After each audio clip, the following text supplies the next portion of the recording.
The air was crisp, the forest eerily quiet as 8 friends, Sarah, Mike, Emily, Jake, Lisa, Tom, Anna, and Ben, set up deep in the woods. The weekend was supposed to be an escape, a change to disconnect from the chaos of their lives. No phones, no distractions, just them, the fire, and the stars. By nightfall, the fire blazed high, illuminating the circle of friends around it. Jake, ever the storyteller, leaned forward, his voice low. "Have you ever heard of the Goatman?" "Please," Sarah groaned. "Not another urban legend." Jake smirked. "It's not just a story. They say the Goatman stalks group like ours. It mimics voices, even faces, blends in so well you don't notice they're there. Not until it's too late." "Nice try," Lisa said, rolling her eyes. Her voice faltered just enough to betray her ease. They laughed it off, throwing more wood into the fire and changing the subject. But as the night grew on, a strange heaviness settled over the group. The laughter grew forced, and the forest ever still. To lighten the mood, Sarah suggested a head count. "Just for fun, let's make sure Jake didn't invite the Goatman." The group laughed nervously, but went along with it. Sarah started counting, pointing at each person. 1, 2, 3, 4, 5, 6, 7, 8. She paused. 9? "Come on," Jake scoffed. "You just counted wrong." Lisa counted next, her voice shaking.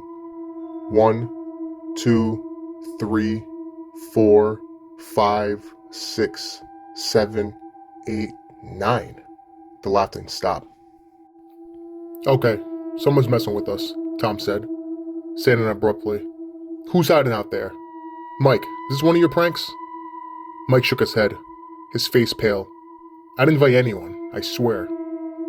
And his voice was barely above a whisper. "There's only 8 of us here. Why do we keep counting 9? The cold wind blew through the clearing, snuffing the edges of the fire. Shadows flickered, stretching unnaturally long across the ground. The group huddled closer, scanning the darkness. "Let's count by names," Emily suggested, her voice trembling. They all went around the circle, saying their names out loud. Sarah, Mike, Emily, Jake, Lisa, Tom, Anna, Ben. And then, a beat too late, a low, raspy voice joined in. "Nathan." The group froze. The name hung in the air like a curse. "Who said that?" Sarah demanded, her voice trembling. Nobody answered. The shadows around the fire seemed to thicken, creeping closer. Jake grabbed the flashlight, shining it widely into the trees. The beam caught nothing but swaying branches and empty darkness. Yet, the oppressive feeling remained, the weight of eyes watching and waiting.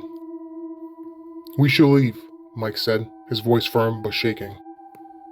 But the forest was vast, and the trails were treacherous at night.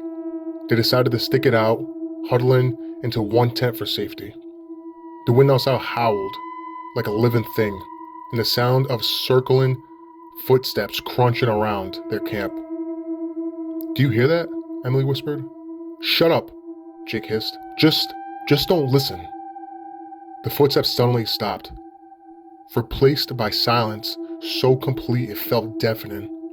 Then a voice, impossibly close, called out, "Sarah." It was her voice, but distorted, wrong. "Mike." Another voice, mimicking his exact tone. One by one, the voices called out each of their names, circling the tent, getting louder. Then, just as suddenly as it happened, the voices stopped. Nobody slept that night. By dawn, they were packed and ready to go, abandoning most of their gear in the rush to leave.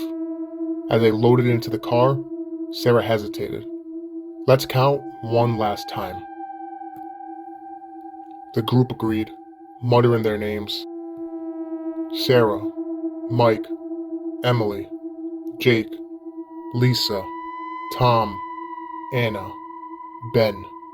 And again, after Ben, the voice rasped, Nathan. Everybody turned around to look at Ben, but his face was pale, his eyes wide with terror. It's not me. I swear to God, it's not me. They piled into the car, Sarah gripping the steering wheel like a lifeline as she sped down the dirt road. Nobody spoke until they were miles away, the forest thinning behind them. Then Emily whispered, Did anybody see who got in the car? Her question hung in the air. Slowly, Sarah glanced into the rearview mirror. In the back seat, between Lisa and Tom, somebody sat so she didn't recognize. Its face almost human, but its eyes were black pits, and its mouth twisted into a grin too wide to be natural. Horns curved from its forehead, scraping the roof of her car. Thanks for the ride, it hissed.